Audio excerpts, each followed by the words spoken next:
Tes kompetensi bidang guru PJUK SD SMP SMA SMK bagian kedua bersama Yudi Sumertadi Sukses Channel. Oke, yang menunggu-nunggu bagian kedua ini mohon maaf agak terlambat sedikit, jadi saya akan upload, yang penting kualitas soalnya berbobot. Nah, silakan sebelum kita mulai, yang belum subscribe, dia subscribe dulu, like and share. Langsung saja. Dalam pelaksanaan proses pembelajaran, seorang guru PJOK memberikan hukuman kepada siswa yang salah dalam melakukan praktek lompat tinggi gaya menyamping. Dalam hal ini, sebenarnya guru PJOK telah memberikan umpan balik pada kategori A. Ekstrinsik, B.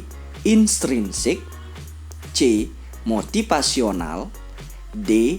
Informasional, E. Reinforcement. Oke, soal nomor 1. Kita cek jawaban yang benar adalah opsi E. Reinforcement. Pembahasan. Fungsi feedback adalah memberikan motivasi, reinforcement atau punishment.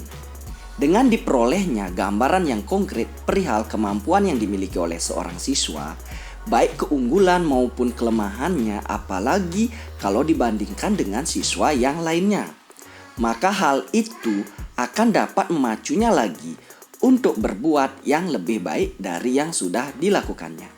Dengan kata lain, gambaran kemampuan yang dimiliki seorang siswa akan menjadi daya dorong atau motivasi apabila guru penjas mampu menyampaikannya dengan tepat melalui pemberian stimulus agar siswa semakin rajin berlatih. Dalam konteks pembelajaran penjas, umpan balik juga sebagai penguat atau reinforcement atau tindakan atau perilaku yang sudah dilakukan siswa. Jika perilaku siswa itu sesuai dengan harapan guru, maka hal itu harus diperkuat untuk tetap dipelihara. Sebaliknya, jika perilaku itu tidak sesuai dengan harapan guru, maka harus ada hukuman atau punishment agar perilaku itu tidak terjadi dan terulang kembali, dan perilaku itu mengarah pada tindakan yang sesuai dengan harapan guru. Nah, secara umum, umpan balik atau feedback terbagi ke dalam dua jenis, yaitu intrinsic feedback dan extrinsic feedback.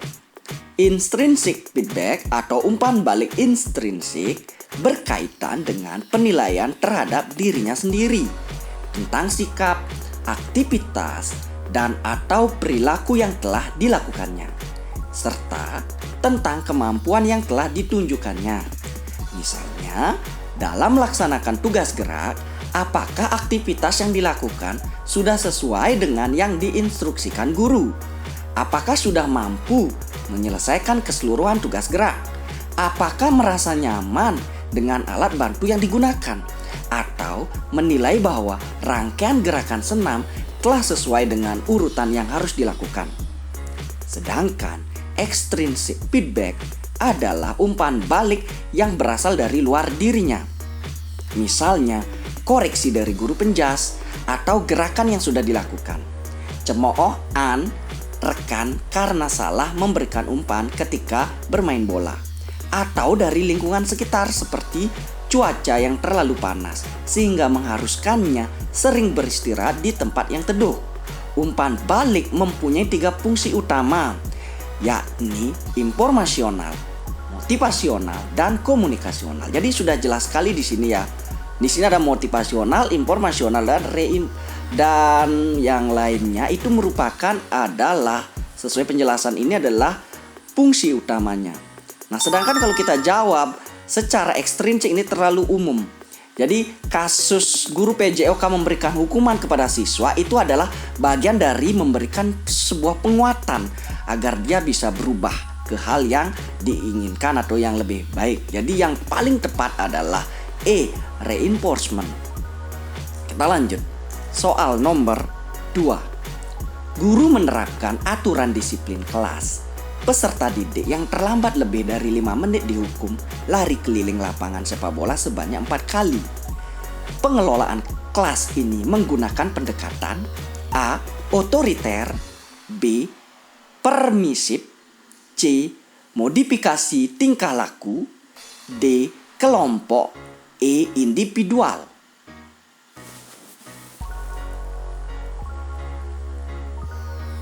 Oke, kita cek jawabannya bersama-sama adalah opsi A. Otoriter. Pembahasan. Pengelolaan kelas berdasarkan pendekatannya menurut Weber diklasifikasikan ke dalam 3 pengertian, yaitu berdasarkan pendekatan otoriter, pendekatan permisif, dan pendekatan modifikasi tingkah laku. Berikut dijelaskan pengertian masing-masing pendekatan tersebut. Yang pertama, berdasarkan pendekatan otoriter. Pengelolaan kelas adalah kegiatan guru untuk mengontrol tingkah laku siswa. Guru berperan menciptakan dan memelihara aturan kelas melalui penerapan disiplin secara ketat. Kedua, pendekatan permisif. Mengarahkan pengelolaan kelas adalah upaya yang dilakukan oleh guru untuk memberikan kebebasan kepada siswa untuk melakukan berbagai aktivitas sesuai dengan yang mereka inginkan. Dan fungsi guru adalah bagaimana menciptakan kondisi siswa merasa aman untuk melakukan aktivitas di dalam kelas. Ketiga, pendekatan modifikasi tingkah laku. Pendekatan ini didasarkan pada pengelolaan kelas merupakan proses perubahan tingkah laku.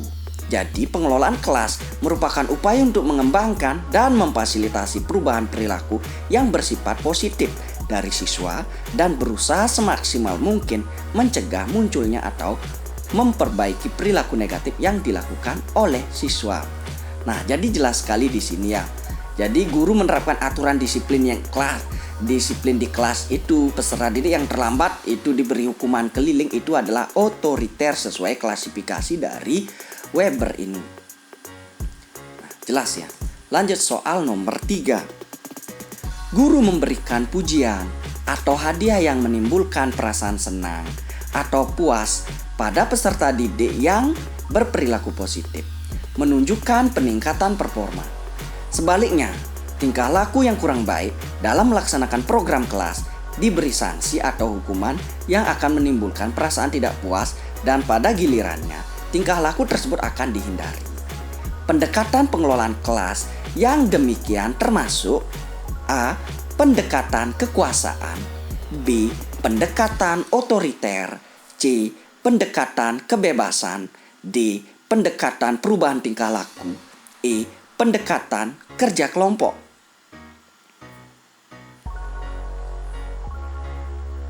Oke, kita cek jawabannya bersama-sama adalah opsi D. Pendekatan perubahan tingkah laku. Nah, ini tambahannya. Untuk pembahasan, pendekatan perubahan tingkah laku sesuai dengan namanya, pengelolaan kelas diartikan sebagai suatu proses untuk mengubah tingkah laku anak didik. Peranan guru adalah mengembangkan tingkah laku anak didik yang baik dan mencegah tingkah laku yang kurang baik. Pendekatan berdasarkan perubahan tingkah laku ini bertolak dari sudut pandang psikologi behavioral. Program atau kegiatan yang mengakibatkan timbulnya tingkah laku yang kurang baik harus diusahakan menghindarinya sebagai penguatan negatif yang pada suatu saat akan hilang dari tingkah laku murid atau guru yang menjadi anggota kelasnya. Untuk itu, menurut pendekatan tingkah laku yang baik atau positif harus dirangsang dengan memberikan pujian atau hadiah yang menimbulkan perasaan senang atau puas. Sebaliknya, tingkah laku yang kurang baik dalam melaksanakan program kelas diberi sanksi atau hukuman yang akan menimbulkan perasaan tidak puas dan pada gilirannya tingkah laku tersebut akan dihindari. Nah, jadi jelas sekali di sini adalah sesuai dengan soal. Jadi yang pendekatan yang masuk di sini adalah pendekatan perubahan tingkah laku.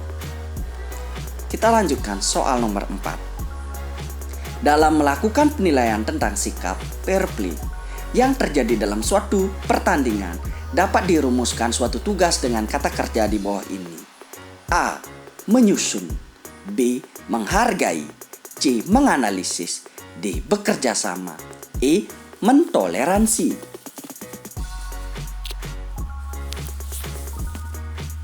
Oke, kita cek jawabannya bersama-sama adalah opsi C. Menganalisis. Nah, tujuan pendidikan dibagi ke dalam 3 domain, yaitu yang pertama kognitif, berisi perilaku-perilaku yang menekankan aspek intelektual seperti pengetahuan, pengertian, dan keterampilan berpikir. 2. Afektif, berisi perilaku-perilaku yang menekankan aspek perasaan dan emosi seperti minat, sikap, apresiasi, dan cara penyesuaian diri. 3. Psikomotor, berisi perilaku-perilaku yang menekankan aspek keterampilan motorik seperti tulisan tangan, mengetik, berenang, dan mengoperasikan mesin. Nah, dalam taksonomi Bloom, kata kerja yang merefleksikan ranah afektif adalah menerima, menanyakan, menjawab, partisipasi, menerima, dan lain-lain. Nah, ini saya sebutkan 2 kali, mohon maaf. Sedangkan menganalisis termasuk dalam ranah kognitif. Jadi jelas sekali di sini opsi kata kerja yang paling cocok adalah menganalisis. Karena di sini melakukan penilaian tentang sikap fair play yang terjadi dalam suatu pertandingan. Jadi itu bukan kita menilai dari afektifnya, bukan kita menilai dari psikomotornya. Jadi kita menilai dari kognitifnya. Jadi perlu pemahaman, perlu pengetahuan sehingga siswa bisa bersikap fair play yang terjadi dalam suatu pertandingan. Jadi kalau tidak tahu sikap fair play-nya, tidak punya kognitif, tidak punya pengetahuan, otomatis tidak bisa kita melakukan penilaian ini. Jadi jelas ya teman-teman. Kita lanjut soal nomor 5. Rubrik dapat digunakan untuk membantu peserta didik mengukur sejauh mana kompetensi yang dimiliki dan dapat digunakan sebagai bagian dari perbaikan pembelajaran. Salah satu tujuan rubrik seperti yang digunakan siswa tersebut bisa berfungsi untuk A. Memotivasi, B. Menghakimi, C. Menentukan peringkat, D. Kelengkapan administrasi, E. Syarat sertifikasi. Nah, kita cek jawabannya. Sebenarnya sudah jelas sekali di sini ya. Jawabannya adalah opsi A. Memotivasi. Jadi rubrik ini membantu peserta didik itu agar dapat memotivasi. Kita cek pembahasannya. Nah, tujuan dari penilaian rubrik yaitu siswa diharapkan secara jelas memahami dasar penilaian yang akan digunakan untuk mengukur suatu kinerja siswa. Kedua pihak antara guru dan siswa akan mempunyai pedoman bersama yang jelas tentang tuntutan kinerja yang diharapkan. Nah, rubrik diharapkan pula dapat menjadi pendorong atau motivator bagi siswa dalam proses pembelajaran. Kenapa demikian? Nah, dalam rubrik di sini kan sudah jelas ya, apa yang harus dilakukan oleh siswa itu sebenarnya sudah ada di dalam rubrik itu secara jelas penilaiannya. Jadi kalau ingin nilai yang besar otomatis harus mengikuti kaedah-kaedah yang ada pada rubrik.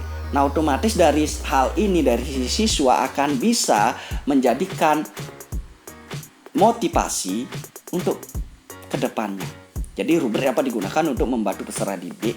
Jadi itu agar dapat memberikan motivasi ke depannya itu. Jadi jelas ya. Soal nomor 6. Guru akan mengelompokkan siswa berdasarkan kemampuan keterampilan motoriknya. Untuk itu, guru dapat melakukan dengan menggunakan A. Rubrik, B.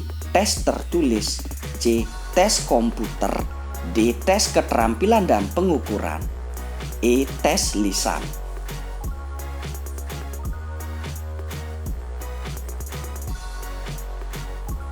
Oke, kita cek jawabannya bersama-sama. Sebenarnya sudah jelas sekali di sini ya.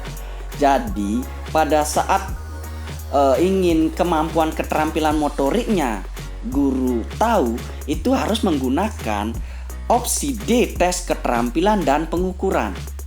Pembahasan kegunaan tes dan pengukuran. Yang pertama, menentukan status. Di dalam pendidikan adalah yang harus diperhatikan perkembangan anak. maka seharusnya pembina atau guru olahraga mengetahui sampai di mana perkembangan itu terjadi. Untuk itu, harus dilakukan pengukuran agar diketahui status pada suatu saat ataupun dari waktu ke waktu. Yang kedua, kegunaan tes dan pengukuran adalah klasifikasi. Nah, di sekolah biasanya klasifikasi keolahragaan berdasarkan tingkat kelas, bukan berdasarkan kemampuan atau keterampilan anak. Nah, kalau dipandang dari sudut kematangan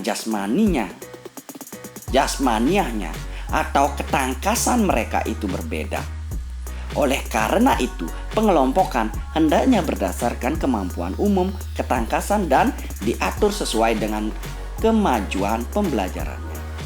Yang ketiga adalah diagnosa dan bimbingan. Nah, bimbingan dimaksudkan supaya setiap anak memperoleh jalan di dalam menghadapi kesukaran-kesukaran yang dialami. Bimbingan mengharuskan adanya evaluasi tentang kapasitas dan kemampuan anak sehingga proses pengajaran dapat disesuaikan dengan kebutuhan anak. Nah, selanjutnya kegunaan tes yang keempat adalah motivasi. Jadi, nilai dalam keolahragaan dapat menjadi perangsang bagi anak untuk berlatih lebih giat. Nah, yang kelima, perbaikan mengajar.